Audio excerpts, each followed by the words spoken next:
What up, everybody? Got ourselves a bona fide redneck here helping out today. We got a rusty Dodge Ram 96, 5.9 liter fuel pump. We got the fuel tank down. I didn't even think about recording until now. Pretty easy, pretty simple. Easiest fuel pump job I've done in a while. You've got two hose clamps right here on your fuel inlet in your vent. And you got a wiring harness that clips in here. There might be a little red tab on yours that you got to click over first before you can squeeze the tab and pull out. Little vacuum line here to the evap. That nipple will break off if you're not careful. Be careful. Make sure that hose is spinning first before you pull it off. Before I even undid the straps at all, we could get this fuel line off. You see how there's this little plastic clip? You need to squeeze in, get your fingers in there and squeeze in. See how it bends those tangs in? That will release the fuel line. So while you're squeezing in, other hand, pull the fuel line off. You'll lose some fuel, have a little bucket underneath of it. You'll lose less fuel if you pull it off quick. And that about covers it for the attachments. What size do we got there on the fuel tank strap nuts? Oh, I can't remember. 15 millimeter. And there it is right there. A lot of these like to rust out. Spray it down with some PV Blaster. Clean your threads off. Whatever you gotta do. I have a hoist. So I use under hoist stands with the chunk of wood on them. So we set the two stands up to get rid of the pressure, the weight, and then we can zip those off. I just used my impact with a long extender to zip the nuts off. So it was pretty much free floating on those stands. He stood on one side, put the tank on his shoulder. I stood on the other, tank on the shoulder, kicked the stands out of the way, brought it down to the ground, and that's where we're at now. If you can, make sure you have as little fuel as possible. This guy was heavy. It is like 80% full. It's not bad at all if the tank's almost empty. Now, show them how to take that retainer off. Just use something really blunt. Lefty loosey. Give it a few love taps. Try going right here where it's hooked a little more. Get a good grip on it. Give it a few taps. See how it's spinning? There we go. It's going to take a lot of spins to get that off. Eventually, after so many taps, it'll go around. You can get a tool for these. It's like an oil filter wrench almost that takes them off. We're just going primal here. All right. New fuel pump is over here. He'll get that retaining ring off. Get yourself a new fuel pump. Make sure before you go to the parts store, you get the right one. This is a 6-wire. There's also a 4-wire option. You put the wrong one on, your gas gauge won't work. We're gonna have to transfer this piece over from the old pump. That's fine. This is what it looks like. So when you put it in the pump, you gotta kind of angle it so you get your float in. Attach your float if it doesn't already come attached. We got our seal at the top. You wanna make sure that that guy's on there so you don't get fumes coming out of your tank or leakage when you're 100% full. So we're just gonna drop this guy in there.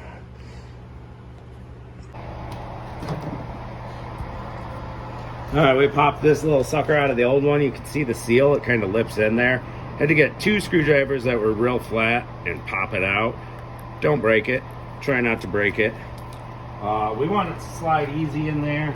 I'll just give it a little tiny bit of PV Blaster just to help it slip in. And what we might have to do is actually take the seal off of this guy. If it comes off, it's on there real good. If it doesn't, I'd rather put the rubber in and then pop this in.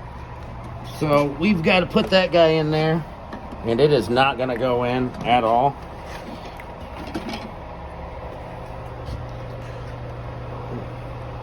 There we go. We got her started.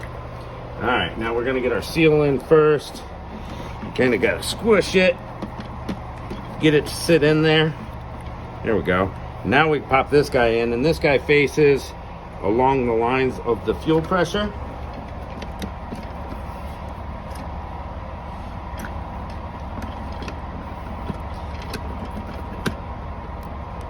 It is not going in there. It was so tight in the other one too. There we go. Get a little angle going. Don't want to break your nipple off. There we go. All right, it's locked in there tight. All right, there we go. Now we come over to the, we got our seal here on the fuel module. A little bit of grease on there to help it slippy slide. And we'll set her in the tank. Kind of at an angle so we can get that float in there. This float, there we go. And we're gonna face it the correct way, just this way.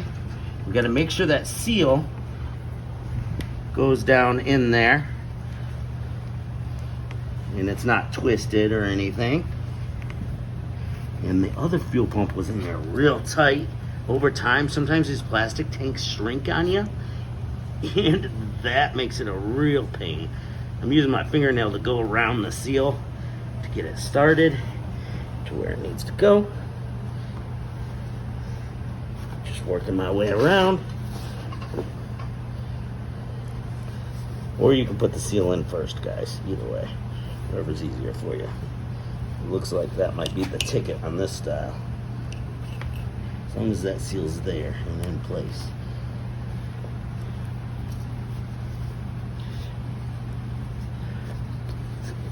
It's folding, so I get it going a little bit and keep working around. Come on, buddy. Just a little bit more. Anyways, you guys get the point. Get your seal on there. And then wrap this guy around it. Once it's all the way down, it'll go around it. And then tighten her all the way down. Make sure it's all the way tight. All right, y'all.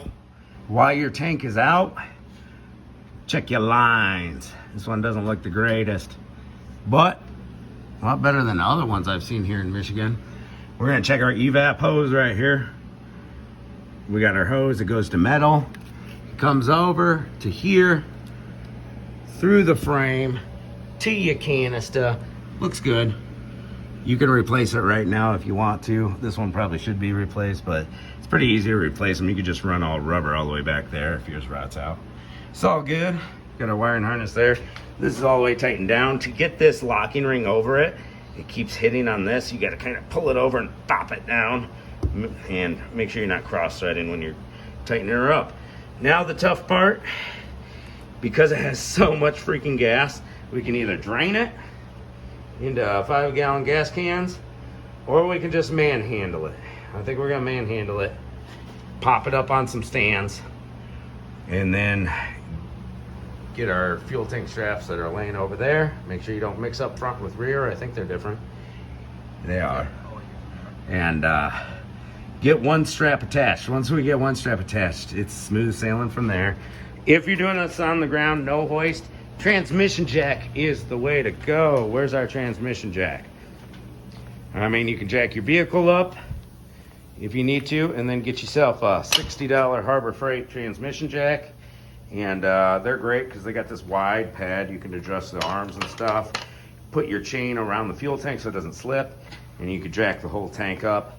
Honestly, I should probably lower this vehicle down and put the transmission jack underneath this fuel tank, seeing how it has so much fuel in it. It'd just make our lives easier. All right, we got her back up in there. Watch out for this little doohickey. Might get in your way. So the straps fit in there into little slots on the frame side. And there they are on this. I don't have that all the way tightened yet. A little bit of play for me putting this strap on. My stand holding it up on the back there. So I gotta fish that strap through that slot. See the wide slot? That's what the wide slot on the strap fits into. So we'll put it in there, wrap it around, following the groove, and tighten that one all the way down, then come back to this side and tighten it all the way down. After that, I got my little milk crate here. I like to stand on it because I'm a little high up in the air with this vehicle. I already hooked up the vacuum line. That was easy. We've got our wiring harness right here. Make sure all this stuff doesn't get crushed when you're putting the tank up. We got a red clipperoo. Should be open all the way out. See, this red clip moves. And this one has a tab that's bent on it. So I'm gonna fix that. I won't show you plugging it in. But anyways, you plug it in, click the tab over, locks it in place. Now we've got our fuel line. And I did not transfer over the clip. I gotta grab that clip, put it in here or on here, and push it together till it clicks nice and tight. Clickaroo right there on our fuel. That's our fuel pressure. This is our fuel line. Then come over here. As we're raising this up the rest of the way, we'll make sure these are lined up. Good time to change your fuel neck if it's as rotted as this one. And put a little grease on the end of these to just help me slide them over. Boom, slide those, clamp those on. Yeah, and that about covers all your bases there. Here we go. And start her up. Turn the key forward and off a couple of times, get that fuel pressure built up, and then start it up. Check for any fuel leaks. Thanks for watching.